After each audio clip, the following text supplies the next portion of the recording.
Oi pessoal, tudo bem com vocês? Então hoje nós vamos falar um pouco sobre arte terapia, sobre suas características e sobre a sua função nesse momento tão difícil pela qual a gente está passando, né? Que esse momento de isolamento social, esse momento que nós temos que ficar em casa. E durante esse isolamento todo, né? Muitas vezes a gente fica angustiado, né? Estressado, né? E a angústia, a ansiedade faz parte nesse momento que nós estamos vivendo. Mas nós temos que ocuparmos o tempo que nós ficamos em casa para fazermos coisas, para ocupar, né? Principalmente a nossa mente e a gente trabalhar da melhor forma possível para eliminar pensamentos negativos, né? Já que tudo, por tão difícil que esteja, né, nesse momento, nós temos que pensar que tudo vai dar certo, né? Mas algumas vezes a nossa cabeça ela tende a sempre estar atenta a coisas negativas, né? E isso faz parte. E como que nós podemos amenizar tudo isso, né? Como que nós podemos fazer com que os nossos dias de isolamento sejam dias produtivos, sejam dias bem aproveitados, né?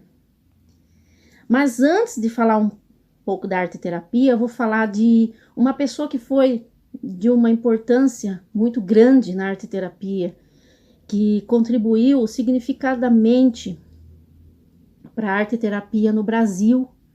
Essa grande mulher, Nise da Silveira, né, que na minha opinião foi uma das precursoras da arte terapia no Brasil e que fez um trabalho muito humano, né, com seus pacientes, enfim.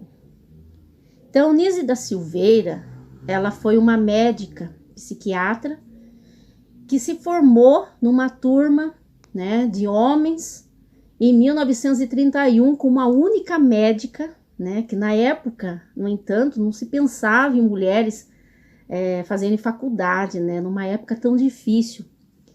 Foi a década de 30, né, até antes, década de 20. Não se aceitava que mulher se formasse numa faculdade. Então, ela rompeu essa barreira e ela foi uma das mulheres, das primeiras mulheres que se formaram médicas, né, numa época em que a mulher, ela tinha uma certa limitação na sua ocupação social, né? Ela limitava-se apenas em cuidar da casa. Então, ela foi adiante disso. E Nise da Silveira, ela teve um papel muito importante, né, na psiquiatria, pois ela, se formando médica, ela se especializou em psiquiatria e ela passou num concurso, né, para atuar como médica psiquiatra num hospital, né, no Rio de Janeiro. Em 1931 ela se formou, né, e anos depois ela ocupou, né, o seu cargo de médica psiquiatra no hospital que é da Praia Vermelha, né, no Hospital Psiquiátrico da Praia Vermelha, no Rio de Janeiro, atuando como médica. Só que como ela era engajada em movimentos políticos, ela residia no hospital, ela morava no hospital, né? Então ela foi acusada de comunismo, né? Por uma enfermeira do hospital que viu muitos livros dela sobre movimentos comunistas, porque ela era atuante, né? Nesses movimentos. E ela foi presa devido a isso.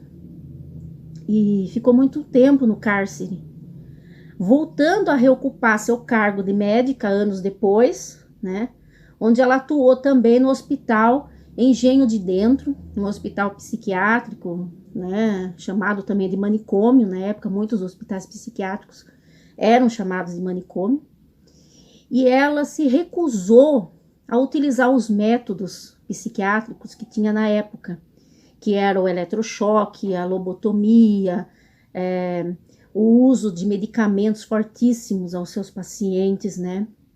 Pela qual ela se recusou a usar esses métodos em seus pacientes, né? Então, uma determinada situação em que ela trabalhou com o médico desse hospital, em que um paciente estava tendo um surto, né? Um surto psíquico, né?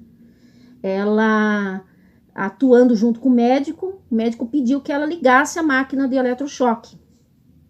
Ela então se recusou. Ela falou, não, eu não vou ligar a máquina, porque eu sou totalmente contra esses métodos que vocês aplicam aos seus pacientes. Então, eu como médica não acredito que esses métodos, né, que eram violentos na época, eram os métodos cruéis, eles ajudariam a tratar os pacientes. Ela era contra.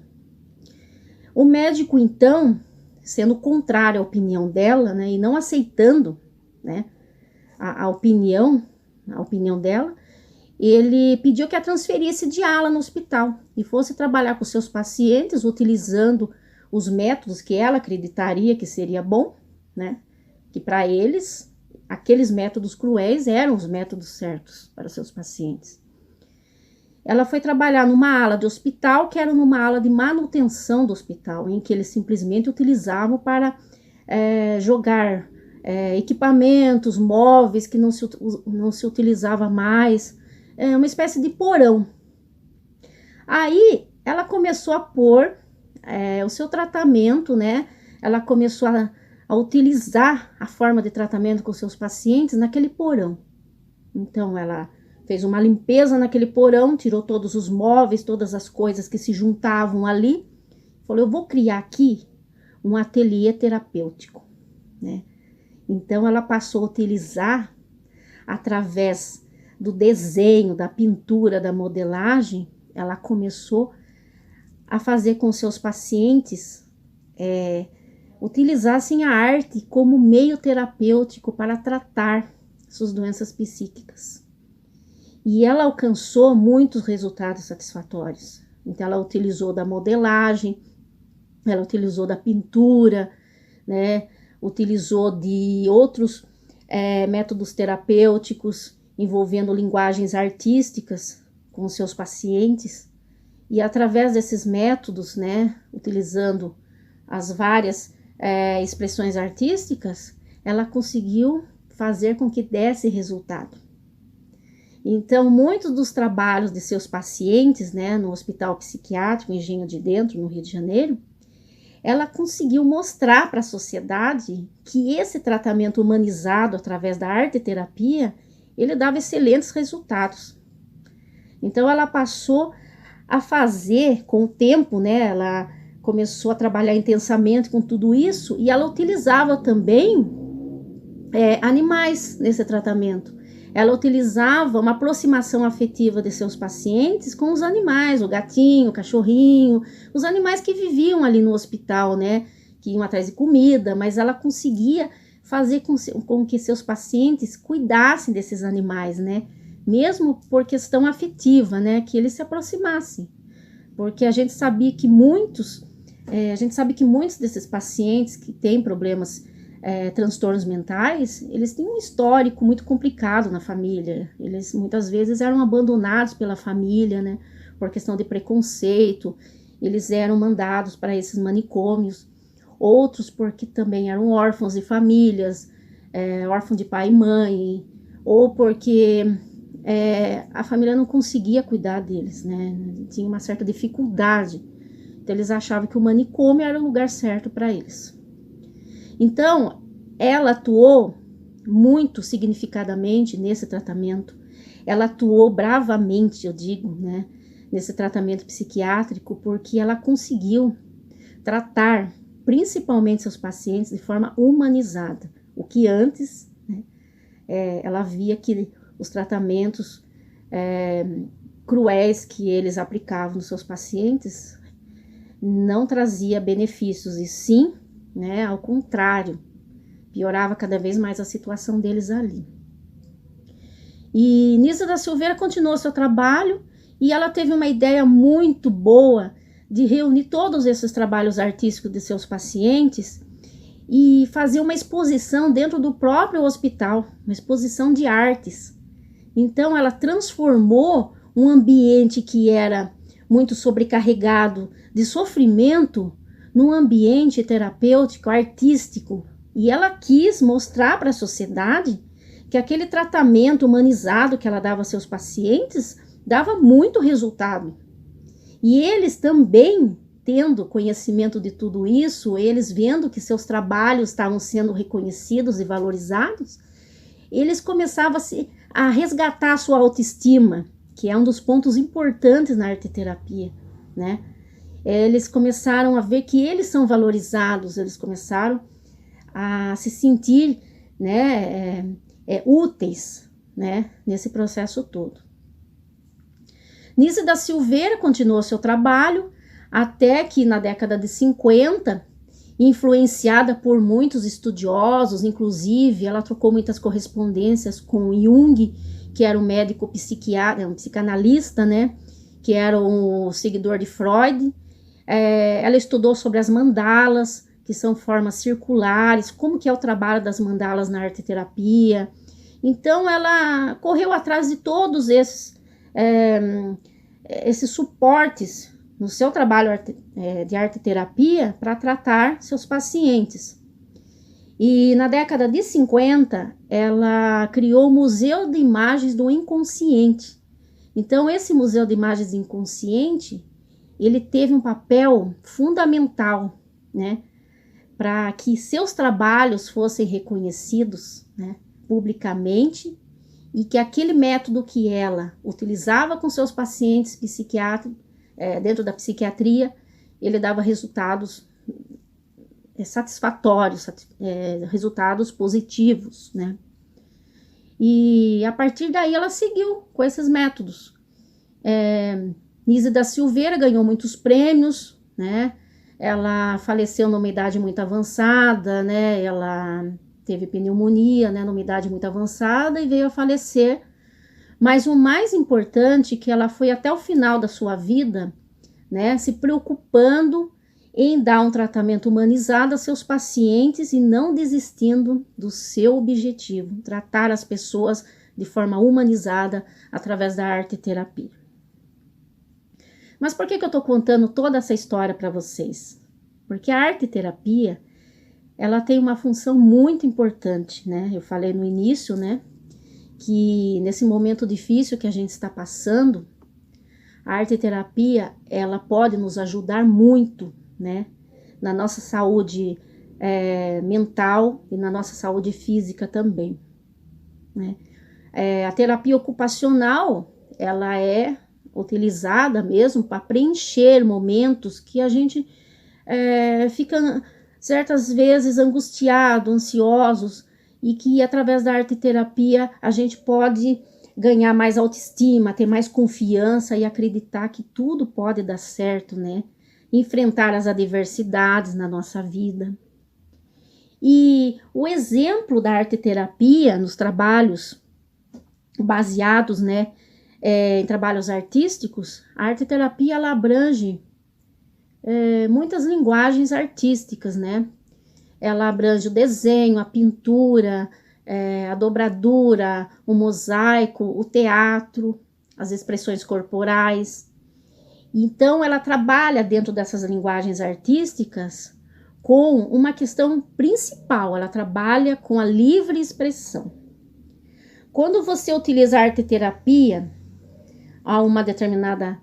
trabalha com uma determinada pessoa, a arte-terapia, você utiliza uma determinada linguagem artística, vou tomar como exemplo a pintura, né?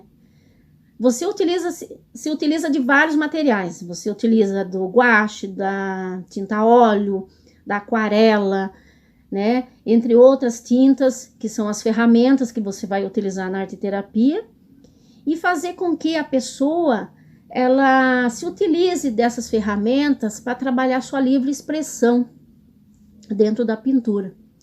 No desenho é a mesma coisa, né? Você utiliza-se do lápis, do carvão, várias gramaturas de papéis. Na dobradura você utiliza bastante as colagens, a montagem, as formas geométricas, e dentro da modelagem também, né?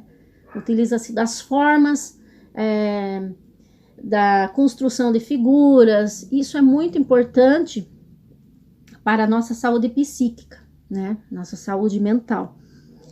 E um exemplo que eu vou dar para vocês é referente, por exemplo, à pintura. Se você trabalha na arte-terapia a pintura a óleo, né? Você vai sugerir que o seu aluno ele crie uma imagem, né, na pintura, ele crie uma figura, uma paisagem, seja o que ele quiser, dentro da sua livre expressão, né? Colocando aquilo que é de positivo dele naquele trabalho artístico. Então, você não vai dar uma figura pronta para o seu aluno e pedir que ele crie, por exemplo, um desenho que seja uma cópia daquela figura, ou uma pintura que seja uma cópia daquela figura, né? Você vai pedir que ele, através da sua livre expressão, ele desenhe ou pinte, crie alguma coisa livre, né? Que passe pela cabeça dele e que ele esteja exteriorizando algo de positivo, que ele está pensando, que ele sonhe coisas positivas e coloque para fora, né? Muitos pensamentos positivos dentro daquele desenho, daquela pintura, daquela dobradura, né? Enfim, tanto também na dança, nas expressões corporais, no teatro, já que o teatro ele ajuda bastante também nesse trabalho, né, de exteriorização de emoções, exteriorização, desculpa, de pensamentos, liberação de sentimentos, né? Então essa é uma das funções da arte-terapia, que nesse momento difícil que nós estamos vivendo, a arte-terapia ela passa a ser um suporte para trabalharmos as nossas emoções, né, os nossos sentimentos através das linguagens artísticas, né? E se você não sabe o que você quer fazer, né, em determinado momento, nessa situação que nós estamos vivendo, se você quer criar algo, então no desenho, na pintura, em outras expressões artísticas, ou uma pesquisa mesmo de um pintor famoso, né? Como a gente tem na arte, na história da arte, né? Na arte contemporânea, o estudo também envolve, né? O engajamento nas linguagens artísticas, né? Você pesquisar um determinado pintor, estudar um pouco da história da arte também, isso facilita bastante o trabalho da arte-terapia, né? E o conhecimento das suas ferramentas, como tintas, pincéis e outras tantas ferramentas que existem nas manifestações artísticas, né, gente? Eu espero que vocês tenham gostado desse vídeo e futuramente eu vou estar, né, fazendo mais vídeos. Espero criar um canal no YouTube para nós estarmos trocando informações. Agradeço a todos pela atenção. Se cuidem, fiquem com Deus e até o próximo vídeo.